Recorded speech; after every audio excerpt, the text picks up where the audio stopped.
Hey everyone, today we're diving into what really makes a great programmer. And spoiler alert, it's not just about being a code wizard. It's about a whole way of thinking, a way to take a complete mess of ideas and turn it into something elegant, something that just works. So, yeah, let's get into it. To really get this, I want to start with a quote from Goethe's Faust. It hits the nail on the head. He talks about how our thoughts can be this chaotic, knotted web, especially when you're staring down a big, hairy programming problem. In the real art, right? The goal isn't just to hack something together. It's to learn how to actually weave all those threads into a masterpiece. Okay, so how in the world do you go from that tangled mess to a beautiful woven masterpiece? Well, the very first step is learning to see the individual threads. It's all about taking that big, scary problem and deconstructing it, just breaking it down into tiny, bite-sized pieces that you can actually handle. In that whole deconstruction process, it kicks off with something called an algorithm. I know it sounds super technical and intimidating, but honestly, it's just a fancy word for a recipe. Seriously, it's just a step-by-step guide for getting something done. If you can write down the steps to bake a cake, guess what? You can write an algorithm. And here's the wild part. You are using algorithms all the time, and you probably don't even know it. Think about turning a page in a book. Seems like one simple move, right? Nope. Your brain is running this tiny, super precise algorithm to make it happen. The big leap for a programmer is just taking that process, that thing you do without thinking, and making it totally conscious and deliberate. And this brings us to a really crucial point. The most important work, the real work of programming, it happens way before you even think about writing a line of code. It's all about that deep thinking, that analysis you do right at the beginning. Understanding the problem inside and out, that is the heart of it all. A great way to think about this is planning a party, right? You don't just shout, let's have a party, and expect it to magically happen. You start with the big idea, but the success is all in the details. That's your algorithm. You break it all down. Who's on the guest list? Gotta send invites. What's on the menu? What about music? Each one of those is its own little problem to solve, and they all add up to one awesome party. All right, so now we've broken our big problem down into all these little tasks. We've got the guest list, the shopping list, the playlist.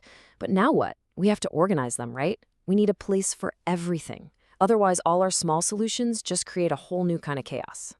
And a really core idea for getting that organization right is something called the single responsibility principle. All it means is that every single piece of your program, every little component, should have one job. That's it. One single clear purpose. Think about the difference between one baker trying to do absolutely everything versus a professional bakery. I mean, imagine one person trying to bake the bread, manage all the ingredients, serve every customer, and clean the whole place. It'd be a disaster, right? Nothing would get done well. But in a real bakery, you've got specialists. The baker bakes. The cashier works the register. Each person has their one job, their single responsibility. And because of that, the whole place runs like a well-oiled machine. When you do this, you create what programmers call loose coupling. It just means the different parts of your program aren't all tangled up in a big knot. They're independent. And why is that so powerful?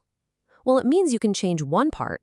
Let's say you upgrade your inventory system, without any fear of accidentally breaking the part that handles baking. Your code becomes super flexible and way, way easier to take care of in the long run. Okay, so we've deconstructed our problem, we've organized all the pieces for what we need today, but what about tomorrow? Let's talk about how to build things that are actually meant to last, things that can adapt to whatever comes next. So here's a little secret. Great programming isn't about reinventing the wheel every single time. It's just not. Think about it. A researcher doesn't write every book themselves, they go to a library. It's the same for us. We use libraries of existing, tested code. We build on top of what already works, and that saves a ton of time and makes everything way more reliable. And this idea leads us to another really powerful principle called the open/closed principle. Now I know, that sounds like a total contradiction, right? Open, but closed? What does that even mean? Well, it's actually pretty simple. It just means you should be able to add new stuff to your program without ever messing with the old code that you already know works perfectly. Let me show you what I mean. Okay, let's say you built a system that processes credit card payments. It's awesome. It's tested. It works perfectly. Then your boss comes along and says, hey, we need to add PayPal. The old school way of doing this would be to go in, crack open that perfectly good code, and start messing with it to jam PayPal in there. And the risk? The huge danger? You could accidentally break the credit card part that was working just fine a minute ago. But there's a much better way. Using this open/closed principle, your original payment code stays closed. You don't touch it, you lock it down. Instead, you create a brand new, totally separate piece of code just for PayPal, and you just plug it in. Your system is open to this new feature, but the core stable code is never, ever modified. You get all the new functionality with zero risk to what you already built. It's a game changer. So, what does all this add up to?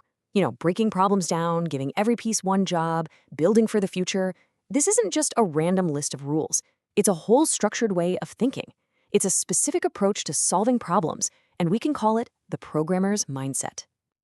This mindset, it's all about being able to see both the huge 10,000-foot view and the tiny little threads that make it up. It's about having the discipline to analyze first and code second. It's about taking something impossibly complex and breaking it down into simple recipes. You give every single component a clear job, and you're always thinking about the future, building things that can grow. And at the end of the day, you learn to see logic not as a cage, but as your most powerful creative tool. And that really is the ultimate goal here. The whole point of these principles, of this logic, isn't to box you in or stifle your creativity. No way. It's the exact opposite. It's about mastering these tools so that you're free to use them to weave your own unique masterpieces of thought. Which brings us right back to where we started and leaves us with one final question for you. You've now got the tools. You know how to deconstruct, how to organize, how to build and create. So, what masterpiece are you going to weave?